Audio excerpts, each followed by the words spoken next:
Welcome back, everybody. CT here, coming back with my 2014 SEC football preview. And as you can see, today we are talking about the South Carolina Gamecocks. 2013 was another good year for South Carolina and Steve Spurrier. And, it was interesting. The other day, someone asked me if I thought Steve Spurrier's career at South Carolina has been a success so far. And it's an interesting question because success really depends on expectations.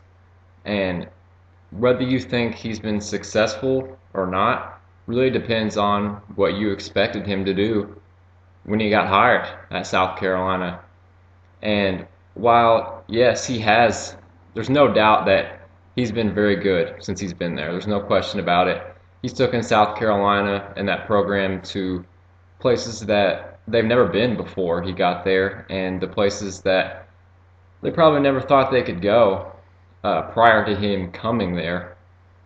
But if I remember correctly, I remember a lot of people saying that Steve Spurrier would at some point take South Carolina to lead them to a SEC championship victory and possibly to a national championship.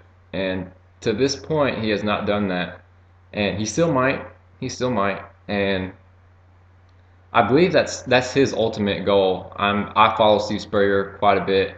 I'm a big fan of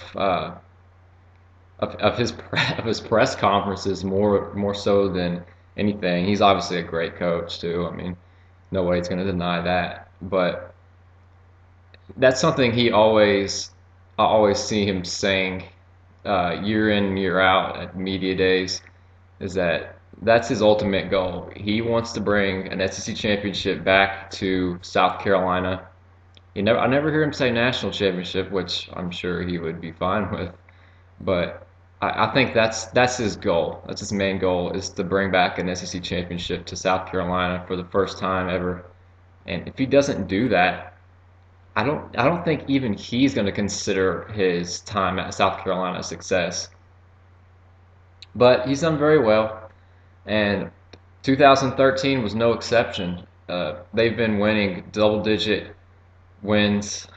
winning double-digit games every single year. Uh, well, for the past, I think, 3 or 4 years they have. It was a little rough when he first got there, but that makes sense. Um, and I think they've won 3 bowl games in a row. Let me see. Uh, they beat Nebraska 3 years ago, then they beat Michigan. Then last year they beat Wisconsin. So that's 3 in a row. I believe they lost to Florida State the year before that, the Chick-fil-A Bowl. So I mean, they're doing good big things there, but will they take that next step? You're a top 10 program. Can you be a top 5, 4, 3, 2, 1 program? That's really the question right now for Spurrier and the Cox. Um, Real quick about 2013. Can someone tell me why?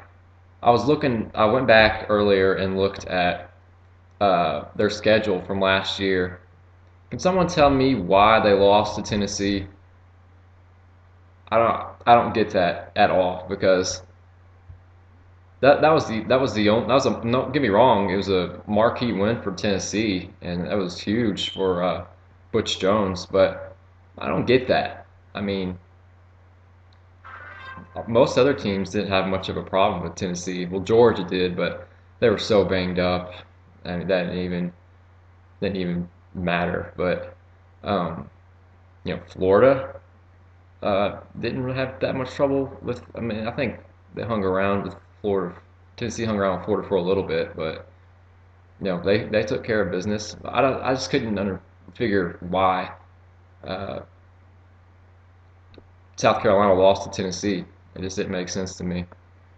But anyways, they get their third bowl victory in a row, and I believe it was the Capital One Bowl. Maybe it's the Outback Bowl. one of those. Who cares? It's all the same, anyways. All those New Year's Day bowls. Um, but yeah, get into 2014 season. Uh, Key losses for South Carolina. Obviously, Jadeveon Clowney is a huge, huge loss. Probably the biggest loss on the defensive side of the ball in the entire country. And not only did they lose Clowney, but they lose Chaz Sutton, their other defensive end. So both ends gone, and that has to be a huge concern for South Carolina because that when you lose both ends, that's that's really really difficult to replace. Not, I mean, it would be huge if they could just if they could have somehow kept Chaz Sutton for another year, and he could have grown and kind of took Clowney's spot. But losing both of them, that's going to be tough to replace. That's a big concern if they're going to get any type of pass rush.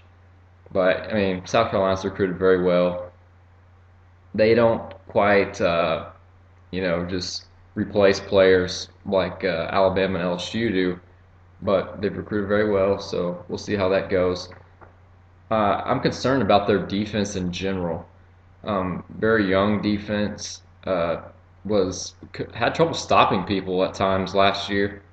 Really noticed it in the Georgia game, and at times very at UCF game. They seemed to get their defense seemed to get worse as the game went on, which is kind of weird because you would you want it to be the opposite. They looked very good in the first quarter, and they couldn't stop a nosebleed in the fourth quarter. It was ridiculous. Um, but yeah, very young defense. But I see them getting better as the year goes on. South Carolina has had a good defense really since Spurrier has been there. I think last year was actually one of the worst defenses that they've had in a few years, and I think their secondary was a big part of that. They give up a lot of big pass plays. Really struggled against in that Georgia game, but a lot of teams struggled against Georgia's pass attack last year. I think Georgia throws the football uh, over the past few years better than any team in the country, especially down the field. Uh, Nobody did it better than Aaron Murray and all those weapons that he had. But anyways, Connor Shaw. This is this is a fairly big loss, but I do like Dylan Thompson, and I'll get to that in a second. But Connor Shaw was a dual threat quarterback, and he was just a gamer. He made the plays that needed to be that needed to be made when they needed to be made, and I worry about that for South Carolina. Not so much that who's going to replace him, but just he made so many big plays at so many crucial times for them, and the ability that he had to run the ball when he needed to and extend plays. I think South Carolina is really going to miss that. But key returners, Dylan Thompson, he's had to step in for Connor Shaw over the past couple of years, and he's stepped up and he's played big. So I think I like Dylan Thompson a lot. I think he has actually the ability to be better than Connor Shaw, but we'll see about that. More of a pocket passer, more of the type of quarterback that Spurrier is accustomed to having, which is good. Uh, More accustomed to having when he was at Florida, more so than the past few years at South Carolina, which he's typically been running the ball a lot more than he used to at Florida in his earlier career at South Carolina. I mean, he used to just straight air it out like no other. I mean, Spurrier, when he was at Florida, was one of the first coaches to do that. When it used to be college football was just such a running game. Spurrier is one of the first ones to have the air raid offense and did it well, very well, if I might add. Um, Mike Davis, man, I love Mike Davis. This guy is just a workhorse, and He's kind of a dark horse Heisman candidate. He's maybe not even a dark horse. I know a lot of people have been saying he's a dark horse. I think he's one of the favorites. I think he'd be a top five, really depending. You know how the Heisman goes. Really depending on how good South Carolina does as a team. But he was really good last year, and I believe what's this? Is he a junior or senior? I can't remember if this is his. Can't remember how many years he's been here, but very good running back. Uh, he has good speed, but he is I think more of a power running back. But he's kind of a combination of both, and he's going to get majority of the carries. They have I'm trying to think of the other running back they have. I don't know if I heard it, but he's pretty good also. But Mike Davis is the guy. Uh, I'm pretty sure he's the best player on South Carolina and probably the second best running back in the SEC, maybe in the country, behind Todd Gurley. Demir Bird is my favorite wideout for South Carolina. He's made big plays over the past couple years, um, hooking up with Connor Shaw, and I see him being the big play guy for Dylan Thompson this coming year. And yeah, he's a smaller receiver, but really a speedy guy, and he makes big plays. That's what he does. And let's get on to the upcoming 2014 schedule here. Texas A&M, Thursday night. Can someone answer me this? Why is it that South Carolina plays on opening Thursday night, it seems, every single year? Does anybody have an answer for that? I've never understood that. It seems very strange to me. Just why South Carolina? I mean, it's fine. I like watching a big time SEC team play, but it seems a little bit weird to me. That's why they would choose them every single. It seems like at least the past decade, maybe even longer. I remember it seems over 10 years ago. I remember them playing NC State on the first night. And they always win. They always win. Uh, but yeah, that'll be a heck of a game. Uh, should be a fairly easy win. I mean, they always win the opening Thursday night. Oh, I don't see why it'd be any different this time with Texas A&M, who I'm not big on this year. So taking care of that. They play East Carolina like they do, seems almost every year. I see them winning that. Hold on. Georgia at home. This game, it's the game that you always think is going to decide the East, who's going to go to the SEC championship out of the East, but it never really does.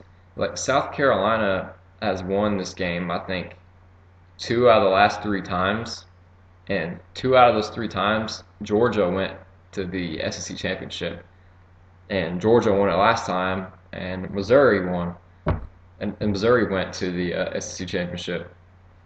So you want to say, because South Carolina and Georgia have been the favorites in the East the past several years, but that game never decides it. But I'm gonna say this time that game will decide it, and I think South Carolina wins.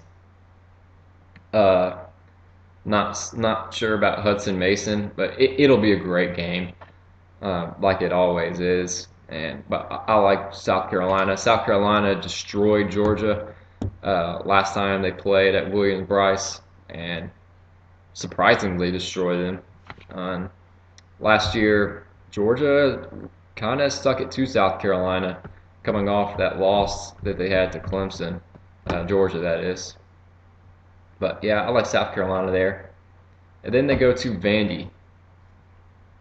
And yeah, I guess you gotta go South Carolina there. I always think that I'm gonna pick Vandy to beat these teams, but so far I think I have them 0-3 against in all those games that against the teams I've previewed so far. Uh, Missouri at home. I have them undefeated so far. Looks so. Missouri at home. South Carolina again. Missouri has lost too much. I don't see that being a problem. At Williams-Brice, and then at Kentucky should be another win for them. Then they got their bye, and they play Furman, which is a win. At Auburn, this to me is a loss.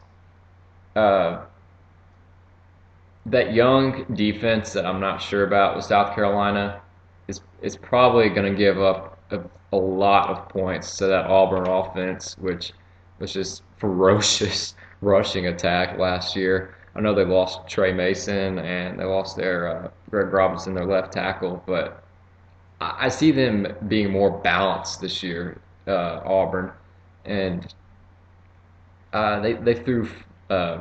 Nick Marshall threw for a ridiculous amount of yards in their spring game. I know it's a spring game, but he's going to make improvements with the whole off season that he's had, and I don't see them being able to stop Auburn enough to win that game. They'll still put some points up on Auburn, but I like Auburn there at Jordan Hare. Then they got Tennessee at home. I like South Carolina again. Then they got a bye, and then they go to Florida, and this is an interesting game because a lot of people are for some reason thinking Florida is going to be really good this year. If they are, then Florida will probably win, but I don't think they're going to be. So I like South Carolina again. And they got South Alabama and then at Clemson. Why the hell not pick them against Clemson? They beat their ass every year, so I don't see why this year would be any different when Clemson has lost Taj Boyd and Sammy Watkins, and they never have a good defense anyway. So why not beat Dabo? Dabo and the Tigers go down again to Spurrier. So that puts them at 11-1. Very strong, and I'm pretty sure that'll land them in the SEC championship. And who knows from there? They'll probably be facing Auburn or Alabama, which will be a very tough game. And I think I'm gonna go. I think after I do all these previews, I'm gonna give my overall recap of them, of all these of what I think is gonna happen as a result of these previews, and who's gonna win the SEC championship, and maybe beyond that. But yeah, that would be great for South Carolina. And I don't see why the East is so wide open this year. Besides them, I think they're the team. This is their year. If their defense can give them, a decent season, which it should be able to. They've recruited well on the defensive side of the ball and just in general. So South Carolina should be your 2014 SEC East champions. That's my prediction, at least. But I mean, who knows? I think the SEC in general is pretty wide open this year, as wide open as it's been for a while. But last year, it didn't seem wide open at all. We had all these big-time quarterbacks. Have you noticed this year there's not as many big names in the SEC, not as much star power as there's been in recent years, but there was so much last year. And Auburn and Missouri come out of nowhere and win the East and the West. But that's my prediction for the SEC East champion, South Carolina. Don't let me down, Spurrier. And I think that about does it for South Carolina. Thank you guys for watching. I'll be back later on tonight, probably with a SEC West power. Thanks for watching. See you later.